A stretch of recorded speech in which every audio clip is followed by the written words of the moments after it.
This is the very first session of our Creative Q&A Weekly Roundtable. And I thought today, I was looking in the Facebook group rather, and I saw that there was a question about, let's see here, it was how to use the Sub2 calculator. And I hope everyone can hear me okay. I just got done with my workout and I'm still super hot.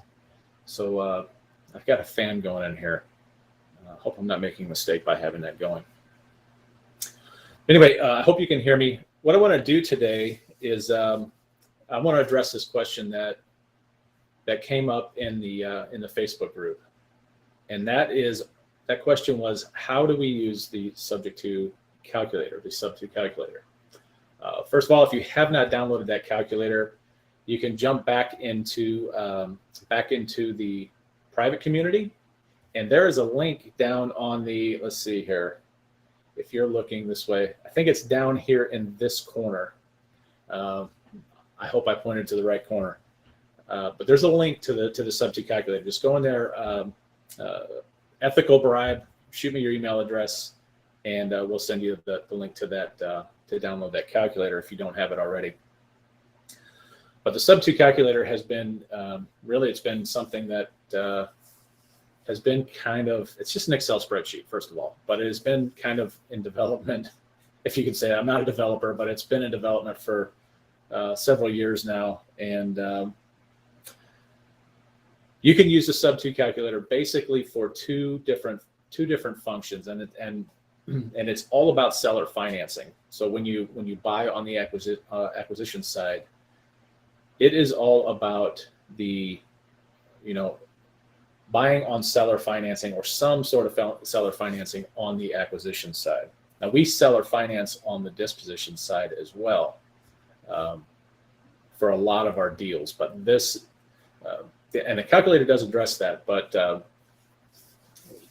so it's primarily like, you're not going to be able to go out and, I mean, you may be able to figure out how to use it, like if you're going out and getting a hard money loan or something along those lines. But for the most part, this is for seller carry or some kind of other seller financing, primarily Subject2. So I'm actually working on a deal right now. Just got it in yesterday, so it's really kind of fresh. It'll be a great, I think it'll be a great example to show you how this thing works. Also, before we get started, I don't know if anyone has watched, there was a welcome video that I did in the very, I think it's the start here section of this group, and there is a link in there, I believe, to download the Pencil app. What you're actually logging into, it says Sub2 Empire and everything like that on it, but community.sub2empire.com is actually hosted on an app called Pencil. And if you go out to the Apple Play Store, if you go out to the Google Play Store, you can download that app. And the name of the spelling of that app is Pensil. Pensil. It's kind of, everyone does a little twists on these names. So go download that app. That'll allow us to send out push notifications. We kind of wanted to get away from the Facebook group, just because Facebook can be super hard to monitor. As a moderator, as a creator and owner of that group in Facebook, I have to monitor what every person says in that group, because Facebook is, they're our moral, it's the moral police these days on Facebook. So it's really tough to monitor that. Here with Pencil, we don't have to worry about any of that stuff. You can say whatever you want. Okay, let me see. I've got a little bit of a checkbox here. Another thing about this calculator before we dive into it is that I realize that all of you may not be in a market like I am. I'm in St. Louis, Missouri, so our market can be, our home prices, our median home price is like $275, and that's actually a really nice house here. I mean, at $275, you're looking at a pretty decent house. You get into C and D types of areas, we're talking about 175 to 200 maybe. The deal that I'm going to talk to you today about has an ARV of about 125. So I only tell you all that because I realize you're spread out throughout the country, and we have different, we have different median house prices in different areas, and that's okay. The calculator will still absolutely work because, from my point of view, we're buy and hold. We're buy and hold, folks. So we really, really look forward to that cash flow. But I have a buddy that lives in an area on the East Coast. I have some students actually up in. I have a student in New Jersey, a couple in New Jersey actually. New Jersey seems to be a really popular area for investors or people looking to get into investing. But some of those median house prices are somewhere in the range of anywhere from $600,000 up to $900,000. Okay, and so your results are definitely going to differ. And what I'm mainly talking about is your rent to value ratios, where, if you buy something at, normally here in St. Louis, let's put it this way, I can usually go by the 1% rule, which means that if I buy a property for $100,000, it needs to be able to rent for about $1,000. That's why we call St. Louis cash flow heaven, by the way. But that's not going to be the case everywhere. I mean, there's folks out on the East Coast, and even out on the West Coast as well, where if you have a property that's an $800,000 property, well, guess what? They're only getting rents of about like $3,600, sometimes $4,000, somewhere in that range. And I think that's pushing it. A lot of that's pretty good rents for that area, or for those areas. So obviously they're not meeting the 1% rule. They can't, but it's just the norm in that area. So when we go through this calculator, I'll show you where that comes into play, and we'll just work through it. It's not a big deal. I mean, it's if that's normal in your area, then really all we're concerned with at this point is either the equity on the back end or the cash flow. So with that being said, let's go ahead and jump into the calculator. And let's see, let's find a window. There we go. Okay. Let me make sure that is showing up here. There we go. Okay, I'm going to blow this up just a touch, so it's a little more legible. Let me make sure see what that looks like. Okay. All right, so I'm going to give you the exact numbers on a deal that I am working right now, and just so everyone knows, that what you download from the website is actually a template. It's an Excel template. And in fact, I think I have the template open up. I'm going to stop sharing this and reopen. Give me just 1 second.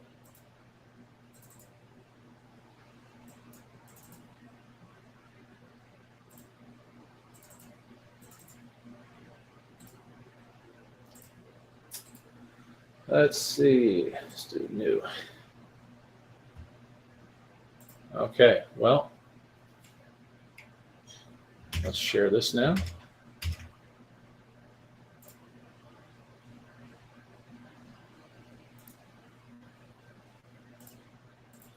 Okay, this is the Sub-2 profitability calculator.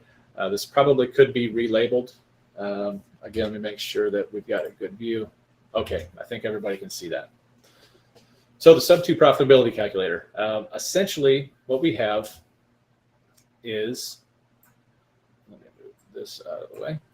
We have these tabs along the bottom, okay? We want to go from left to right here. So we're going to start out with the acquisition assumptions tab. So these are all of your numbers on the buy side, whenever you go in and buy a property. So when you fill in this information, only the green fields are editable. You can only edit the green fields here. Okay, that everything else auto calculates and spits out a result for you. So all the green fields are editable.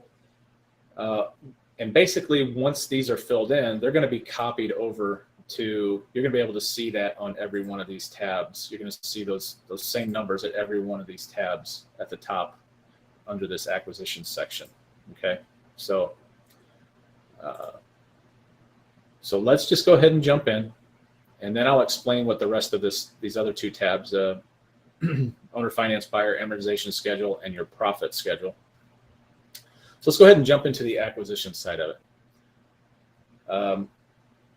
I'm just going to throw in 1, 2, 3 Main Street up here, and then we're going to jump in.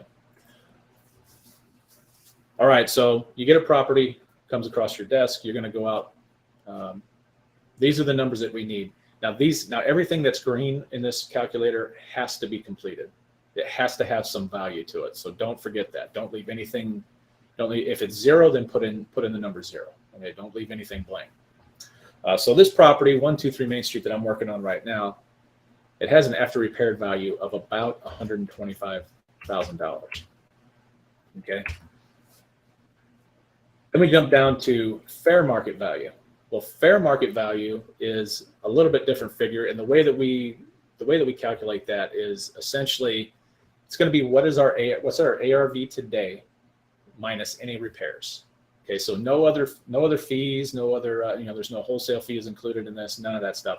Fair market value is okay. What's our ARV minus repairs? And we do that because we base our sale later on. If we're going to sell or finance this to a buyer, we're going to base that sale on the fair market value today. So let's go ahead and plug that in. This property doesn't need much. It only needs, I'm actually getting this from the wholesaler. So and he tells me there's only $2,000 worth of work. I don't really believe that. So I'm gonna throw in another $3,000. I did see pictures, it's in good shape, but so I'm gonna throw in $3,000. So that would put my fair market value at $122,000. Okay, my loan balance on this. I do have a copy of the mortgage statement. It's the best place to get, and it should be the most recent mortgage statement. So we got that from the seller, and that's the best place to get this information from. If the seller may know this information, but chances are, you have a little bit of human error in there. So if you can get a hold of the mortgage statement, that'd be the best way to do this. But the balance as of July 1st, this is July 10th. The balance as of July 1st was $77,148.36. Now we jump down to our expenses. Well, expenses are everything. For me, like, this is just kind of a blanket. So if you've got any cash to the seller, if you have an agent involved that you need to pay, your closing costs here, generally our closing costs are anywhere from 1 to 1.5% of the sales price. This would be your wholesaler fee if you're buying from a wholesaler. So for me, this is sort of a guess, but I'm going to say $7,000 just to be on the safe side.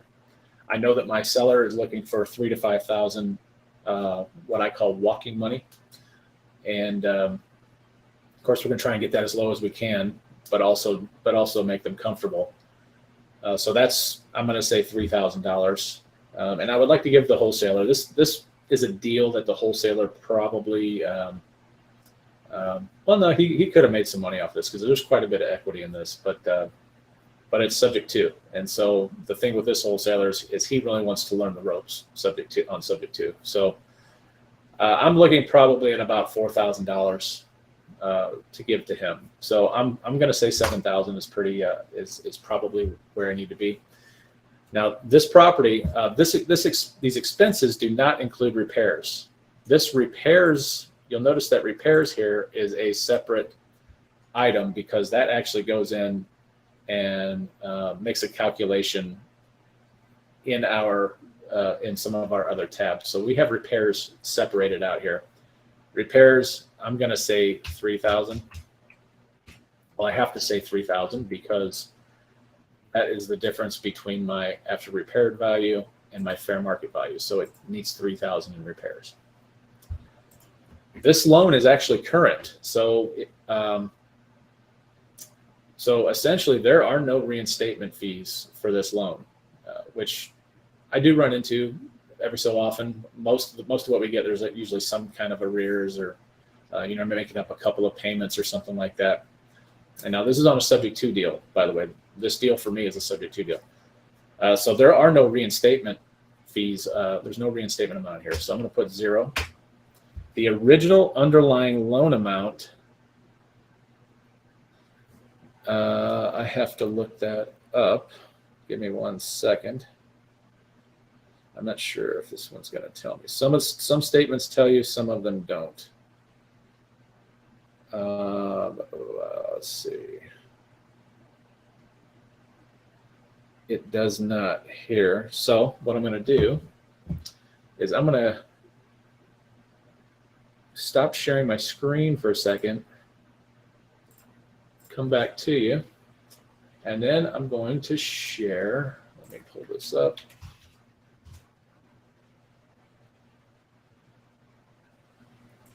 I'm going to go into PropStream, and I'm going to see if I can. PropStream's not always accurate on this stuff, but it's probably the fastest tool that I have, or that we have available to us to find mortgage information. So let me go in and plug this address. Give me 1 minute here. Here, let me go ahead. I'll go ahead and share my screen so you're not just staring at my ugly mug. The Brave tab. Let's go to PropStream. Okay, PropStream. This address is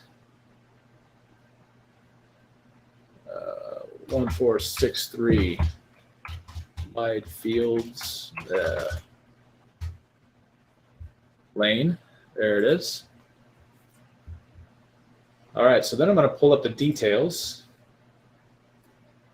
And yes, this is the property. What I want to do is go over to mortgage and transaction history and just see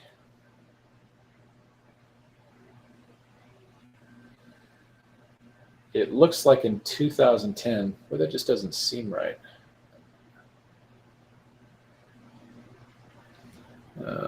Let's see. Well, I'm going to plug it in here anyway. Maybe there was it's quite possible. So this is why I don't trust PropStream entirely. This shows that the loan originated in 2010, but I think the loan may have been restructured because I'm showing the maturity date on the mortgage statement of 07 of 2047. So that would mean the origination date on that loan would have been 2017. So what I'm thinking is there may have been some restructuring of this loan.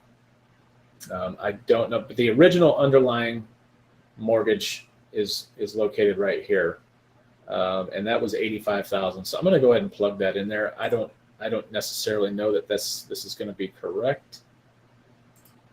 But let me stop sharing there, and then I will go back and share the calculator again. So I'll throw in 85,000 here. That's more of a guess. All right, so I can adjust these numbers later, by the way, because I know what the exact payment is on this thing and everything. So the underlying interest rate is 4.375. The underlying loan, the origination date of the underlying loan, and that would have been 7/1/2017.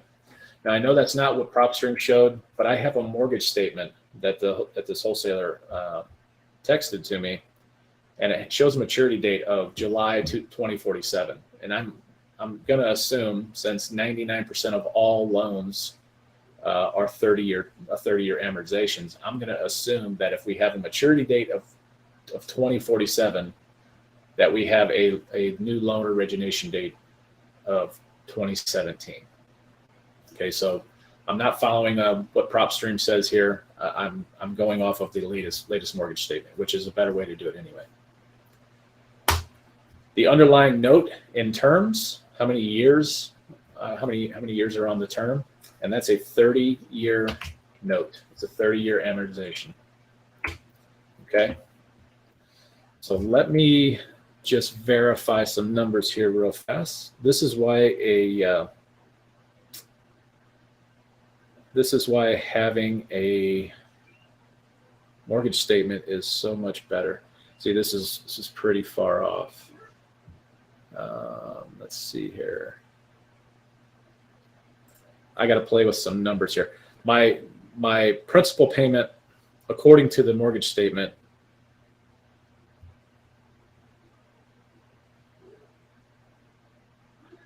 principal and interest is, hold on one second, $422. Oh no, that's about right. Okay, so that's about right. I'm right in there. That's actually really, really close. Okay, and prior to this video, I did look up what the taxes were. The taxes are $1103.28 right now. And the yearly insurance, now I'm going to go out, if I'm going to buy this and close on this, I'm going to go out and get a brand new insurance policy anyway. But I'm going to base my numbers off of what current PITI is now, because I know that I can go out, I can get a way better rate than what they're paying. They're paying an exorbitantly high amount for insurance right now. It's insane. On a $122,000 home, they're paying almost $2,000 a year, which is I could probably get that down to somewhere in the $600 to $700 a year range, which is actually going to help my cash flow later on. And that actually is part of my process. I will go out and get an insurance quote, and that will help me calculate what my cash flow is today. And that really comes into play later on when we start talking about seller financing, because if I'm going to seller finance a property to someone, they are going to be responsible for the taxes and the insurance. So it helps me build my cash flow later on when I seller finance it. So, but the yearly insurance on this one is $1896.96, which is just outrageous. There are no HOA. There's no HOA here, so no fees, no HOA fees. And let me see how close my monthly PITI is in the calculator versus what it is on the. Yeah, we are right in there. Right in there. Okay. All right, so now we have the acquisition assumptions tab filled out. I'm going to jump over now. So these are our numbers when we buy. Now I'm going to actually pick, I prefer an owner finance exit. I'm not a good landlord. I don't like being a landlord. So I choose to then go out and sell this property. As a buy and hold investor, I choose to sell this property on seller financing. Okay, I'm going to owner finance a buyer. All right, that's a whole different topic, one that we'll 100% I know we'll discuss later. So my exit is owner finance. So I'm going to go ahead and click on the owner finance tab, and you see everything that I put in that on the acquisition assumptions tab shows up in the second tab as well. But now here is where I get to get really creative. What I am trying to do here is number one, I am able to create kind of a, it's almost like a fiat type of I get to create my own equity here in a sense. So if I'm selling something on seller financing, I can generally charge on the high end of what the going rate in the market is. So, and even sometimes above. So what I'll do, if my current market value is 122, I'm gonna start with I would start with 10% sales bump. So I'm gonna charge 10% over what what the current market value is. Make sense? So I dump in 10%. So I might be able to sell this in that market for around 134. Probably not. So I'm going to go ahead and back that off. Let's say 7%. So that adjusted the owner finance sales price to 130. I think I could probably do that. I might even bump that down. Let's try 6%. All right, 6% puts me below 130. Since this house needs so little work, I think I could get away with going above market. It's worth about 125 actually, but I'm going to bump that up to around 129 because I'm seller financing it, and I can do that. All right, so you see the results so far. My day one equity spread, after I've calculated fair market value, what the loan balance is, all of my expenses, all of my buying expenses. Okay, now so that told me current equity originally in the acquisition assumptions was $34,851.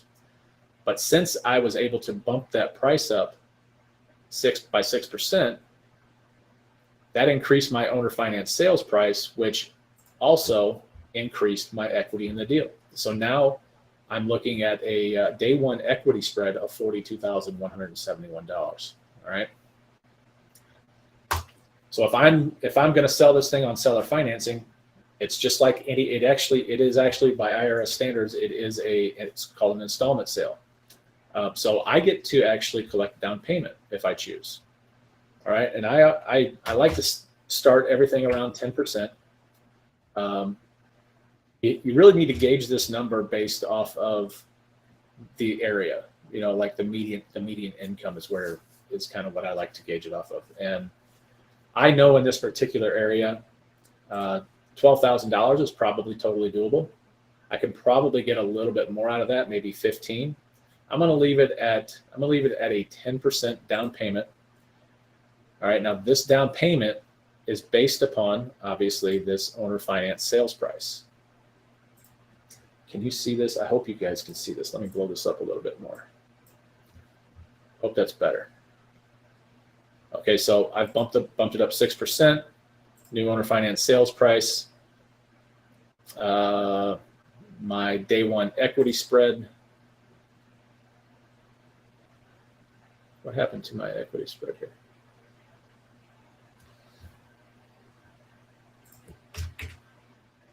Oh, okay, that's what happened. All right, my day one equity spread is 42,171. However, when somebody puts a down payment down, I'm taking some of that equity out immediately. And so you're going to see this number actually decrease. So if I'm going to take a 10% down payment, now my day one equity spread, if they went out and refinanced it tomorrow, this would be how much I would be making when they refinanced that. And, I paid off all the underlying loans and everything. So I'm going to collect $12,932. Owner finance term in years. This is the same thing as any other lender. So how many years are you going to amortize this for? I'm going to amortize it for 30 years. A lot of people do 40, whatever. I like to do 30. Now my owner finance interest rate. This is where it really gets interesting. So we can see that if we go down here to monthly cash flow, we're negative, and we're in the negative. We know that our underlying interest rate is 4.375%.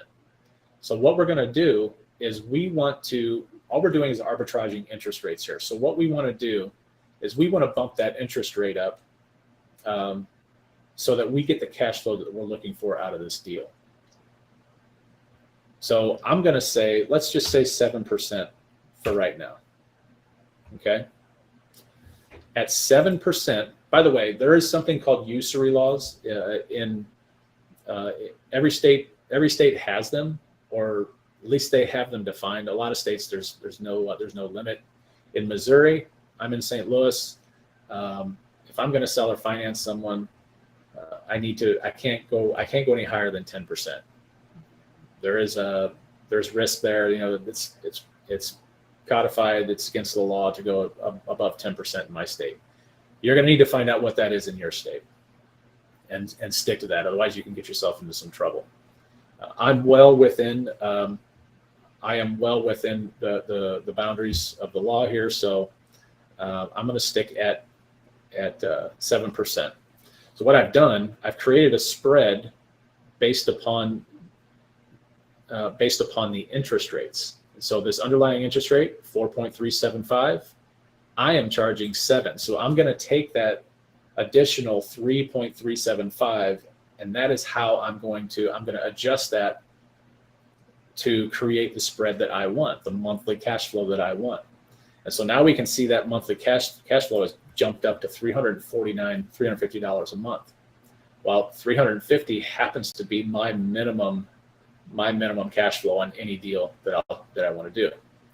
But if we look at what we're really looking for is this owner finance PITI, that's principal, interest, taxes, and insurance. So we take our principal and interest on this new deal, on these new figures, the seller finance figures. So principal and interest here, but we also calculate in what our current taxes are from our acquisition assumptions, which is right here, and our current yearly insurance. And this is the reason that I use the current insurance, because almost all owner-occupied insurance policies are just way too expensive. I can get a policy written that would match this as a landlord. It'd be a landlord policy, but I can get this for a whole lot cheaper, probably at least $1,000 a year cheaper. So what is that going to do? That when I actually do implement that policy, it's going to actually increase my cash flow. So right now I'm pretty good at what this cash flow is bringing me, but I wanted to talk about this owner finance PITI. So you want to work these numbers. Essentially, you got to ask the question, why do people buy a home over just renting? And for the majority of people, I think, number one, they're building equity in something. Number two, generally speaking, rents are going to be higher. A house payment is generally going to be a little bit lower, or maybe even substantially lower than rents in any given area. Because it's just expected. It's everywhere. That's just how it is. So what I like to do to get to this number, or to establish an owner finance PITI, I like to look at it through the lens of a buyer. If a buyer is going to rent in that area, they would probably, in this particular area, looking at a rental rate of probably anywhere from $1,200 to $1,400 for this property. All right, so I actually could bump up this interest rate. If I bumped it up to 7.5, it's very slowly creeping up there. But I generally want to come in just below what the rental rates are in that area. That makes it more enticing for my buyers for a buyer to come in. If they see that they can go out and rent something in that area for $1,400 a month, but I can provide them a home that they can build equity in for $1,063, well, that is just that much more beneficial to them, right? So that's how I like to come up with this number. And if we go down and we look at, so now my monthly cash flow, if I'm at 7.5%, which is totally normal. We charge anywhere from 7 to 9.5%, depending on the cash flow we need. I'm okay with this cash flow on this deal. I'm not trying to be greedy. There's a saying that pigs get fed, hogs get slaughtered. And so I'm not going to be greedy here. I'm happy with this cash flow, and I'm going to move forward. All right. So what happens is we have this calculation. We we figure out what our cap rate is on the home. A lot of people only do that on multifamilies, but we do it on every single property. And then we look at something we call the loan constant. The loan constant is nothing more than it's an assessment of risk. Like it's the actual cost of the loan. Okay. That is what creates your spread.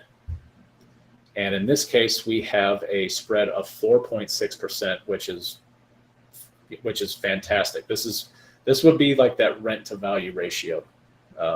Although that's a little bit different calculation.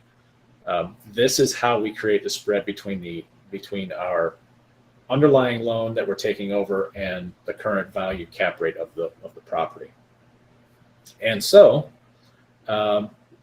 we can see that this turned. It was red and it said no, because our minimum spread is 1%. We need to have at least 1%. So we're well above that here. So this is going to be a great deal for us. This will be a fantastic deal, and we'll advertise for a buyer. We'll turn around and sell this to that buyer, and we will make this every month. So let's look at 3 ways we got paid here. We got our down payment, right? We got paid. We got to pull a little bit of that equity out of that house.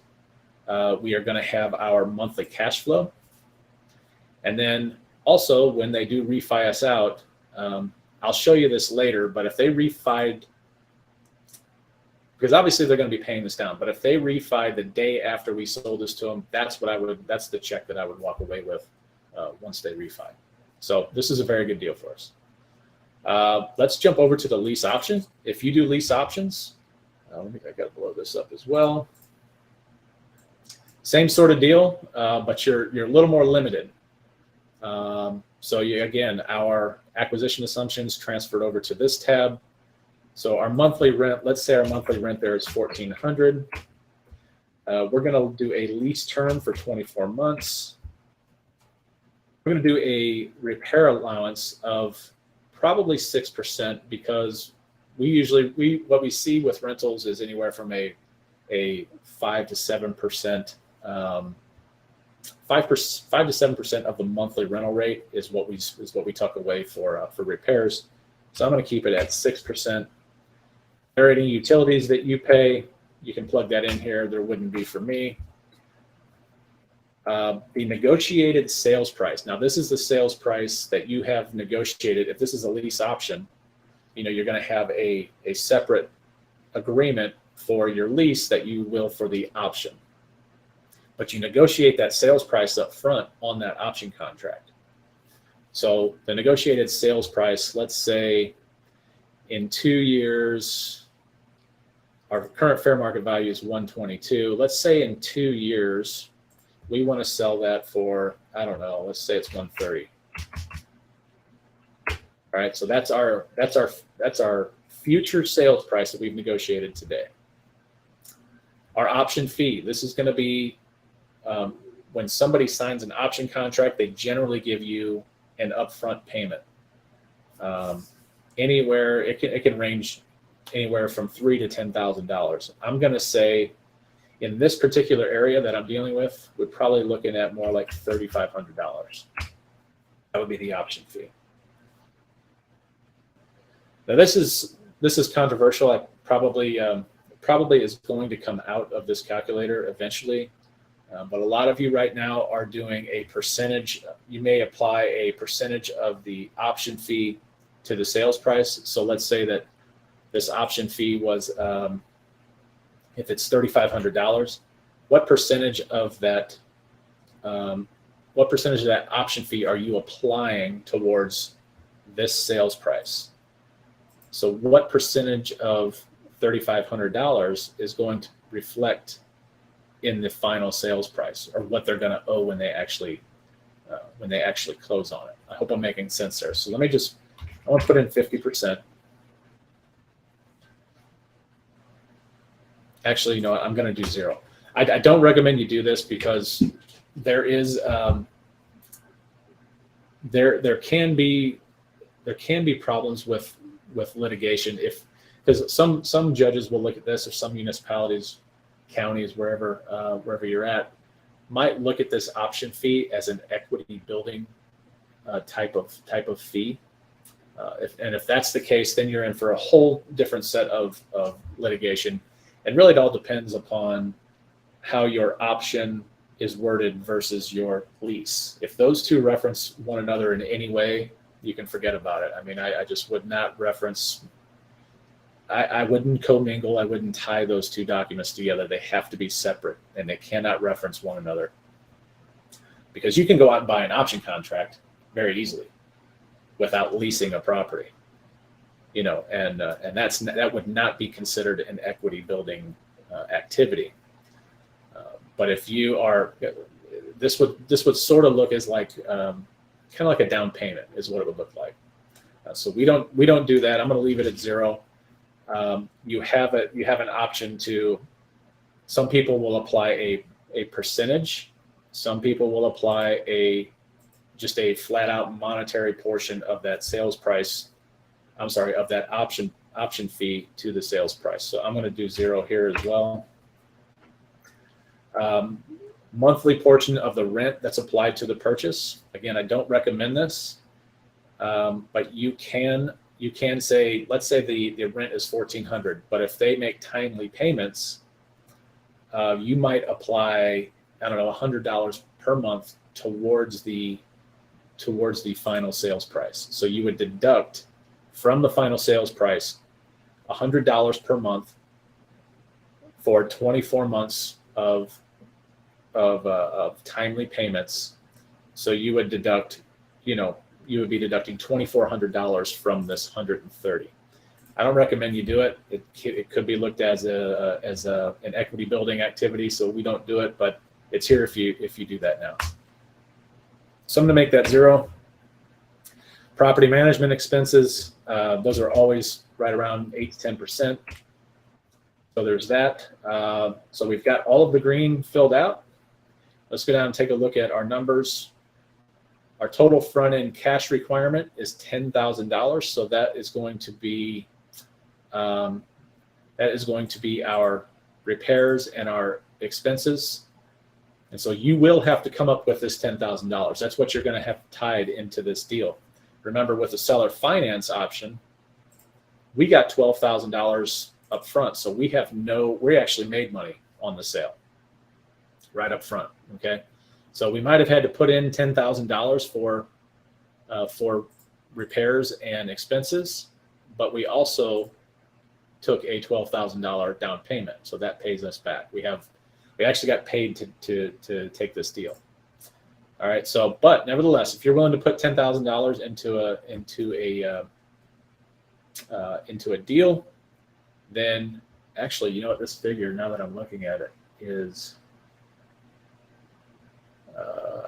this figure needs to be worked out because we did take an option fee of $3,500. So I'll have to fix that. Yeah, I can't change that yet. Okay. So I will fix that. Let me write that down real quick. Fix front end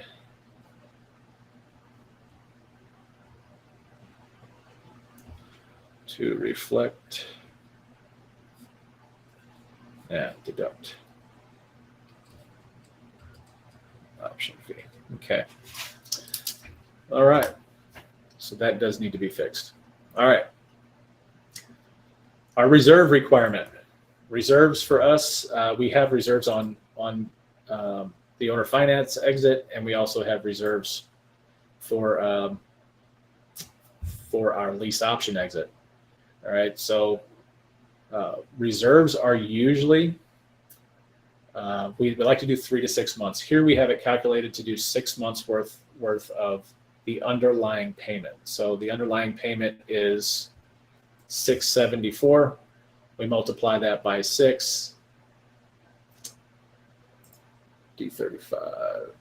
Yep, $674. We multiply that by 6. We get 4046 in reserves. Okay, that's what we need to have in reserves.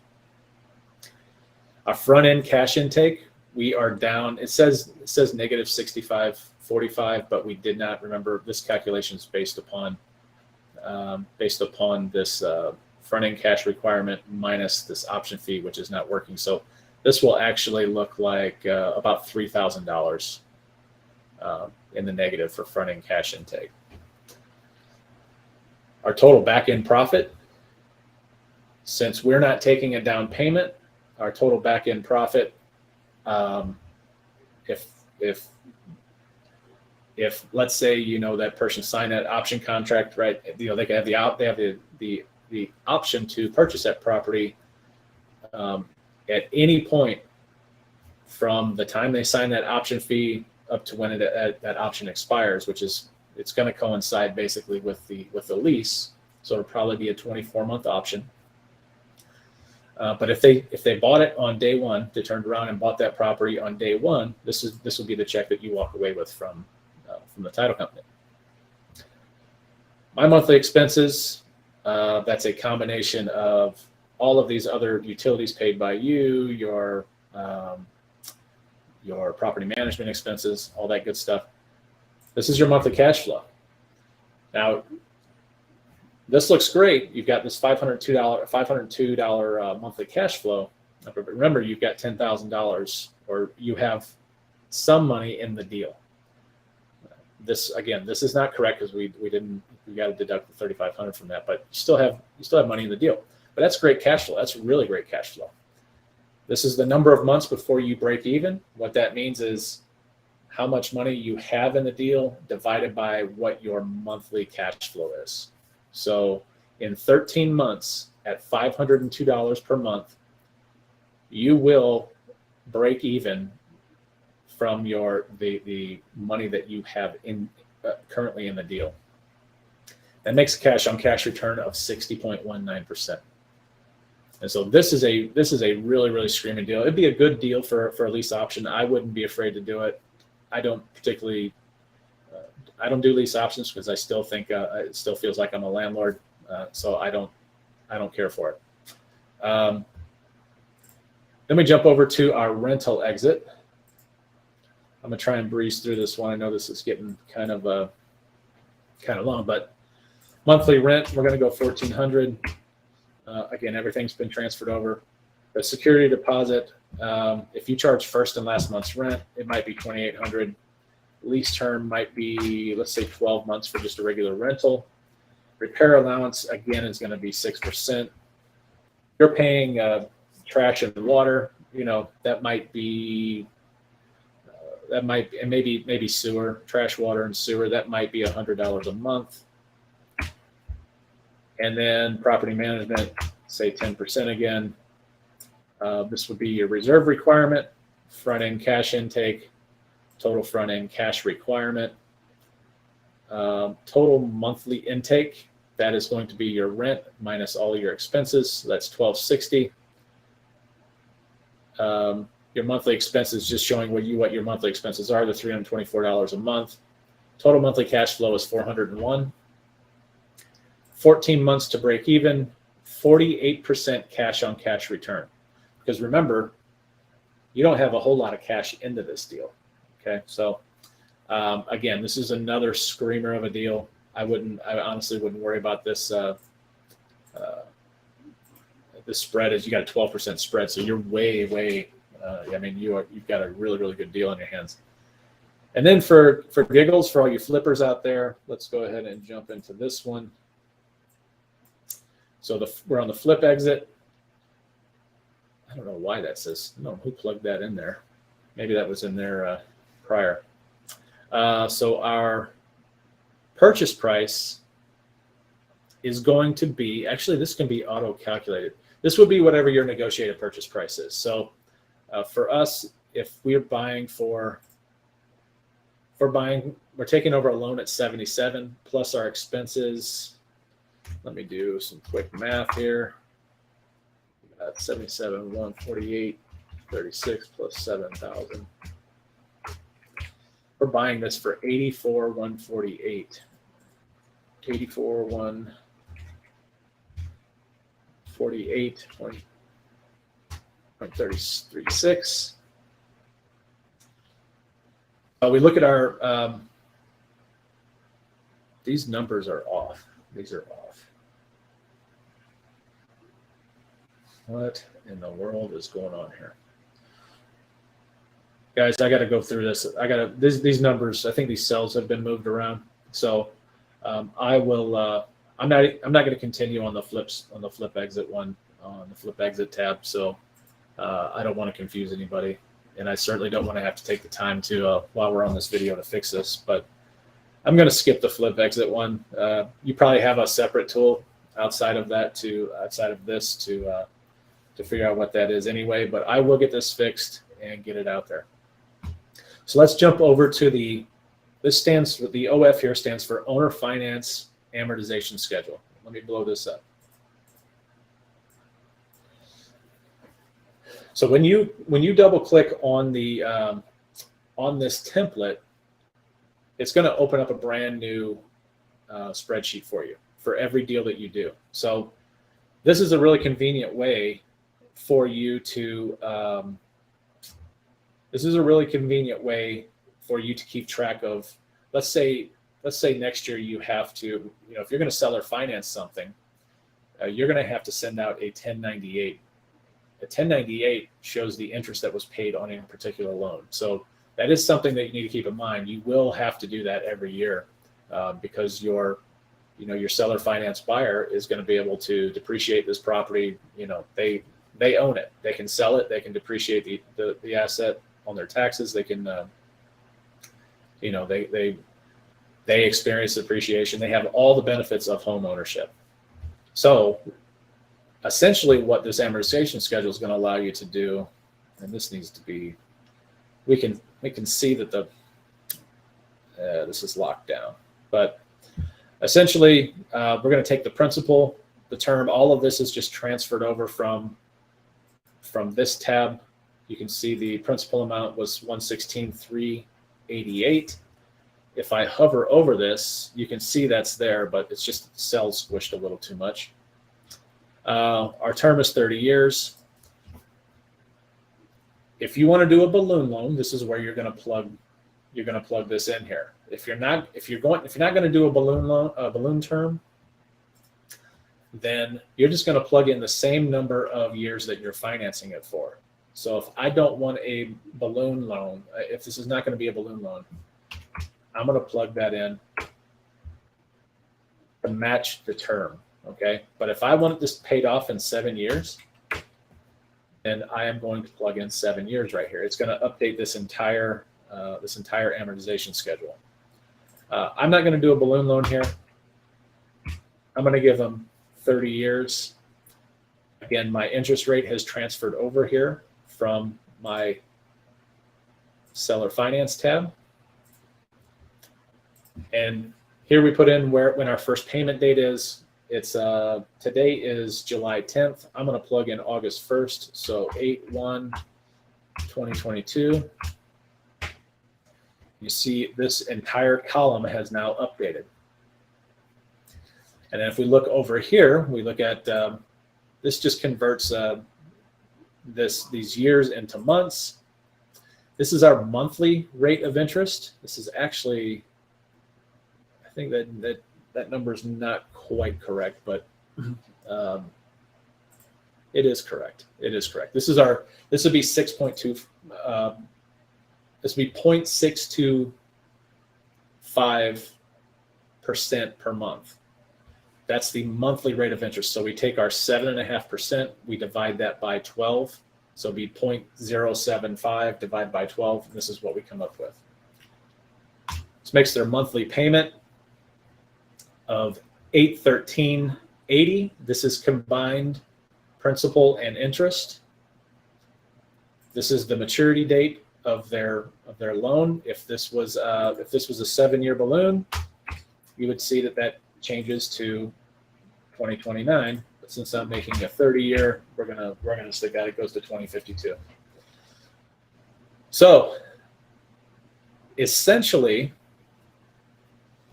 now we have an amortization schedule. So if they go to buy this, now we can give them a payoff. We can say, okay, let's say they've been paying on it for, I don't know, they've been paying on it for 48 months. We go down here to the 48th month, and we can see that they have a balance of $111,570.26.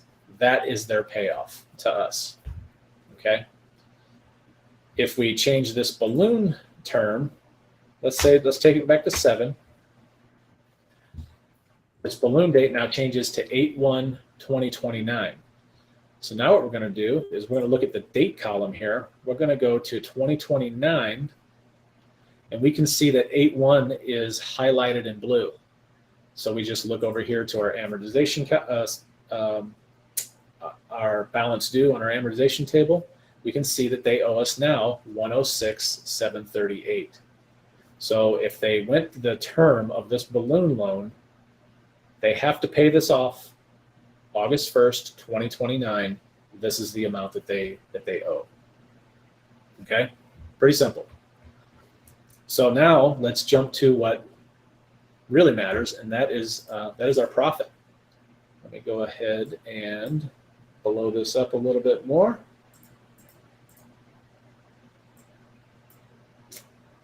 Okay, so this automatically fills in, and this, hold on one second. No,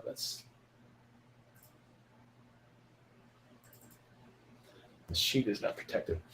Okay, so now what we have is everything has transferred over from all of this information has transferred over into this tab, the profit tab. And so now what we can see is that we can see our profit month by month here. Okay.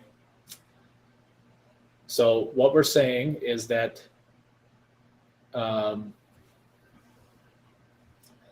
what we have is our original underlying balance. This is all based upon the underlying loan.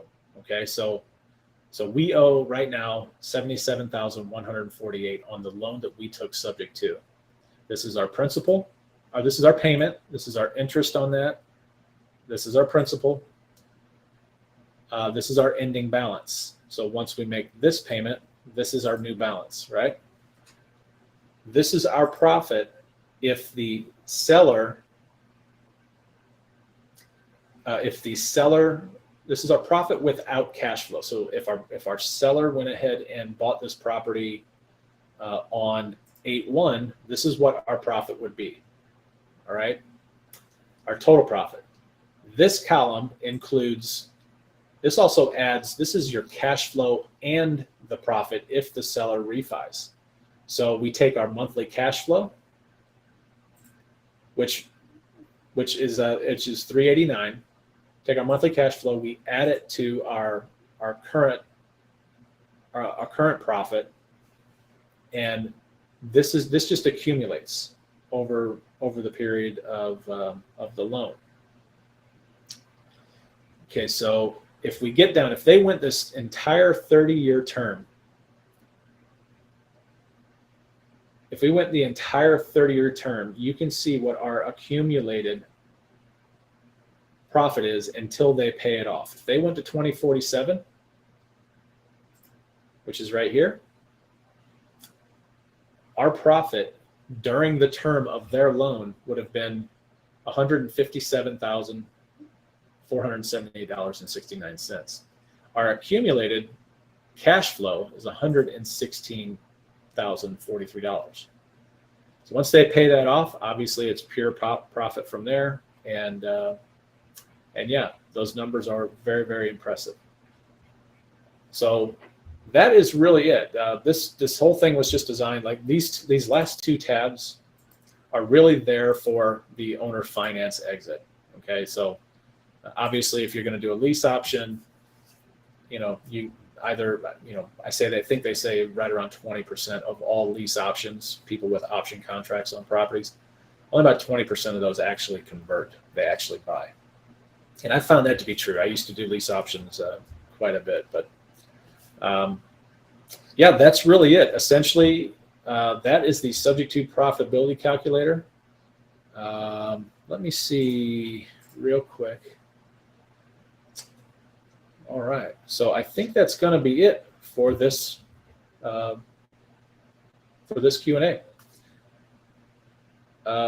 Brand new platform here, so we've got a little while. We got to build this out, but I thought if we go ahead and put these videos out, might get some folks, switched out of the Facebook group into this group. I did record this video, so I will go ahead and have it uploaded onto YouTube, and I'll share it in the Facebook group as well. But I really would like to see people come over to the private side. It's been really, really great, so much better. But that's all I've got. Thank you, folks, and we will see you next week. All right, take care. Any questions? Go ahead and post them in the go ahead and reply in this particular post. All right, take care. Bye.